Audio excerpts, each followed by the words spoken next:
So we are looking sa Royal Enfield Guerrilla 450.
Alright, so bago natin to i-review, gusto ko sanang magpasalamat sa kay Ma'am Sharol at saka kay Sir Paul Yap ng Iloilo Great Cars at saka sa Royal Enfield. Ayan, so meron siyang 452cc liquid cooled dual overhead camshaft, single cylinder. Ayan, makikita natin dito single cylinder siya. Tsaka naka-retro na headlight, full LED headlight. Yung sa dash ay meron siyang 4-inch TFT display, side mirror, ayan, syempre bilog din para classic na classic. So naka full LED na rin siya na signal light. Yan. Yung kagandahan dito ay parang ano siya, sports naked classic na motor. So napakaganda ng design ng Royal Enfield Guerrilla 450. So magkapareho sila ng makina ng Himalayan, Royal Enfield na Himalayan. So yung tail light sa likod ay naka-attach na siya sa signal light. So napakaliwanag kahit ganitong tirik na araw, tirik yung araw ay napakaliwanag. Saan ba yung signal light niya?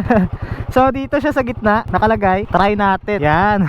So napaka futuristic ng design. So yung front back tire niya pala ay kill switch muna natin. So yung front tire, yung size nito ay 120 by 70, rim 17. Ayan, so naka-mag siya. Naka-rim. Naka-rim.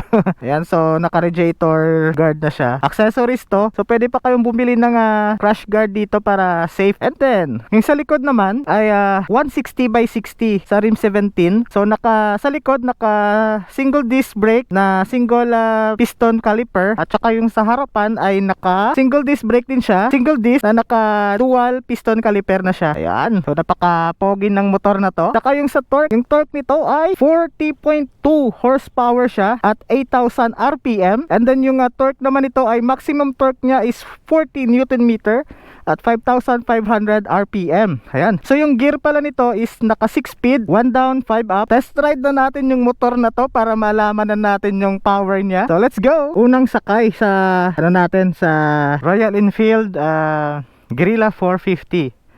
Ayan. So yung height natin ay 5'3". Ayan. Naka tiptoe tayo. So pwede siya sa 5'3" na height.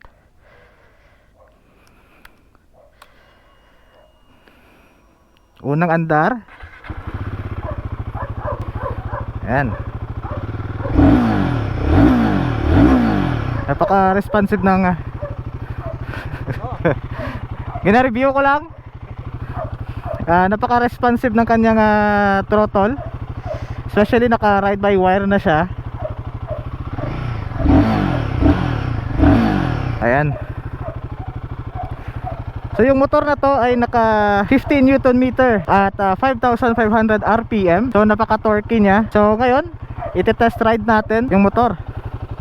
Hey, what's up? Good morning, good morning. So it's Wednesday. So holiday ngayon dito sa Iloilo. Meron tayong rides papuntang Igtuble. Makakasama natin si Sir Kenneth at saka si Sir Ming. Dito yung meet up namin sa 7-Eleven. Ayan, so umulan. Pinatila muna natin yung ulan upang ating ma-review yung Royal Enfield Guerrilla 450. So yung unang upo natin dito, napakalambot ng upuan at saka malapad siya. So komportable tayo, hindi katulad ng iba na manipis. Dito tamang-tama lang. Number one sa rides is yung comfort, yung kailangan.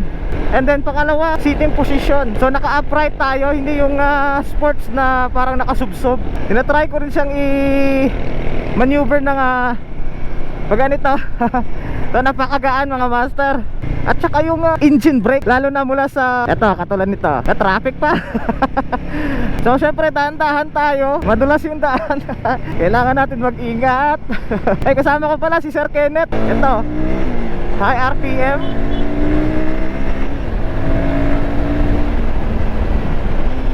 Yun, hindi tayo sinusubsob. Meron siyang clutch assist. Yan yung pinakamaganda.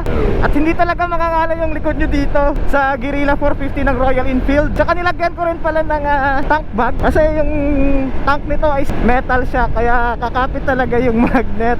Nandito lahat ng mga dala natin, cellphone, power bank. At saka yung throttle natin ay naka ride by wire na siya mga master. Ano, napaka torque niya. Grabe yung torque, lakas ng torque. So andito pala tayo sa C1 Road. Paliko tayo ng Sabana via, papunta tayo ngayon ng Tigbawan para ma-review ng long ride, para syempre ma-experience natin kung sa ganitong posisyon na pag-upo, naka-upright. So malamang sa malamang hindi mangangala yung likod natin nito. So napaka-komportable, lalo na pag ilo-long ride mo to. Ayan o, naka-clutch assist.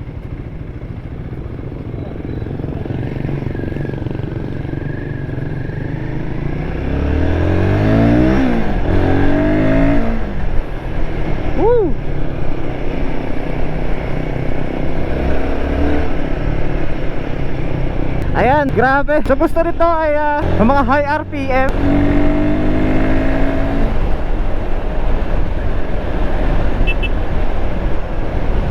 Andito tayo sa Oton, papuntang Oton to. Napakasarap gamitin mga master. Ay, na-traffic na naman.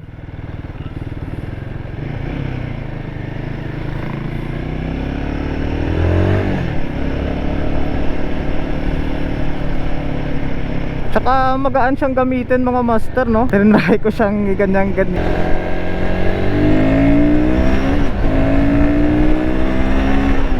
Napaka-responsive na kanyang throttle.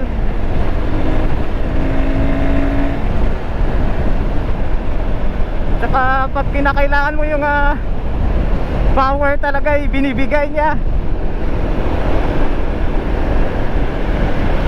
Ayusin muna natin yung side mirror. Classic na motor, or yung parang cafe racer siya na futuristic. Ayan, yung side mirror, kasi nakikita ko sa iba, yung side mirror ay pahaba. Ito ay circle, katulad ng kanyang headlight, saka yung odometer.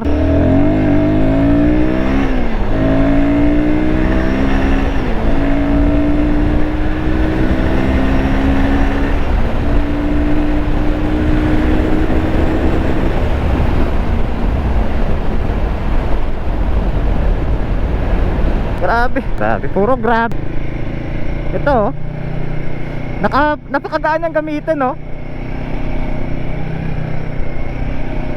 Ayan, so smooth lang siya. Hindi kayong parang nanlalaban. Grabe, suspension, napaka-smooth din. So mamaya ay susubukan natin yung handling niya. Dadaan natin siya sa Igtuble. So kasama na rin yung ride. So makakasama natin Motoming at saka si Sir Kenneth, yung naka-Raider FI na naka-green. So sila yung makakasama natin. Siyempre may mga angka sila, si Sir Chuck at saka si Ma'am Sara. Ito yung tama, nasa gilid lang.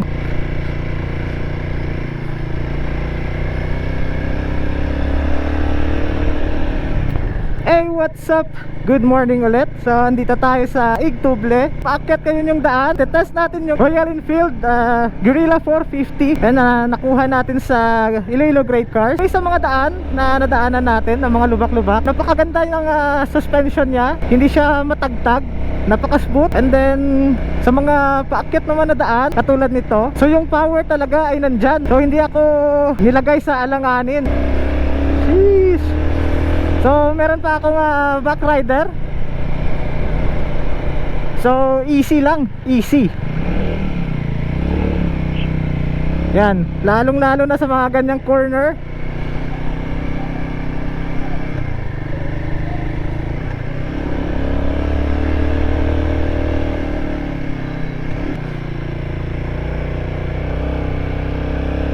Yun. Napaka basic.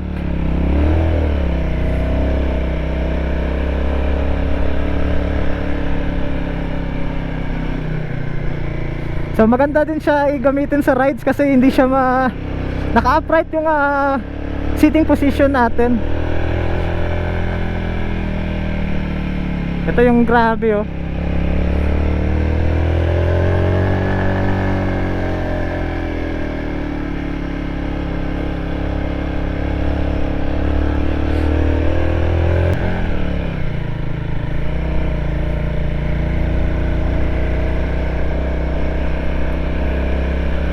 Yan, so tanaw ko na yung viewing deck ng Igtuble. So marami ng riders yung nauna. Medyo na late lang tayo ng kaunti kasi si Sir Chuck matagal maligo eh. Char lang Sir Chuck. Ayan, so sa mga twisties, basic lang sa kanya. So yung hinihingi nating power nandyan talaga.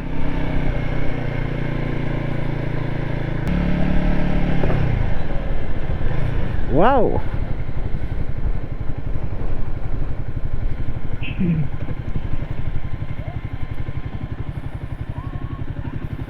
Ito yung view.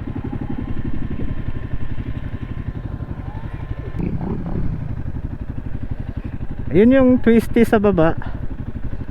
Yun yung dinaanan natin mga master. Yung masasabi ko dito sa Royal Enfield Guerrilla 450 ay napaka smooth, napakalakas, napaka torquey talaga. And then hindi siya masakit sa likod, lalo na pag i-ride natin ng long ride. And then easy lang siyang i-maneuver. Maganda yung handling, lalo na naka-upright yung position natin. Katulad dito yung mga twisties dito sa Igtuble ay napaka basic, hindi siya mabigat. Yan, ito ba naman yung view na makikita mo dito sa Igtuble. Yung hangin napakalamig. Ito yung rough road na grabe yung lubak. Syempre rough road talaga, grabe yung lubak. Pero yung shock niya, yung suspension niya, basic lang yung lubak. Yan no.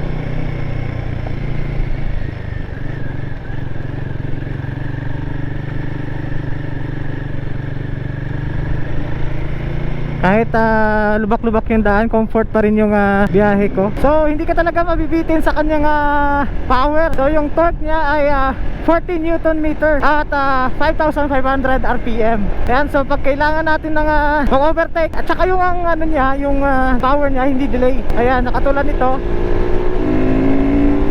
Ayan.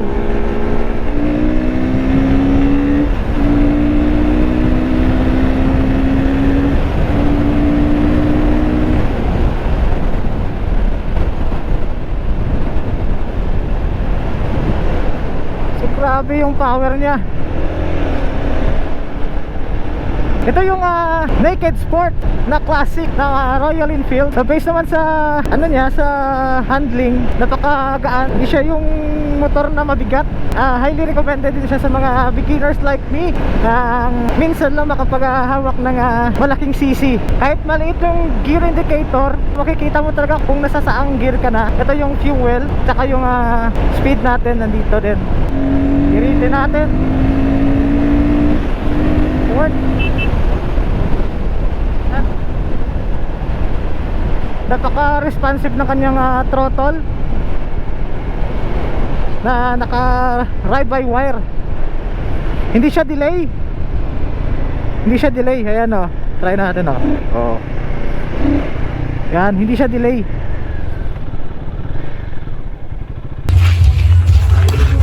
So yun lang guys. So lahat ay napakita ko naman sa inyo. And then yun lang, so follow nyo Iloilo Great Cars and then Ninja Panda Motovlog. So thank you for watching. Keep safe, ride safe. Peace.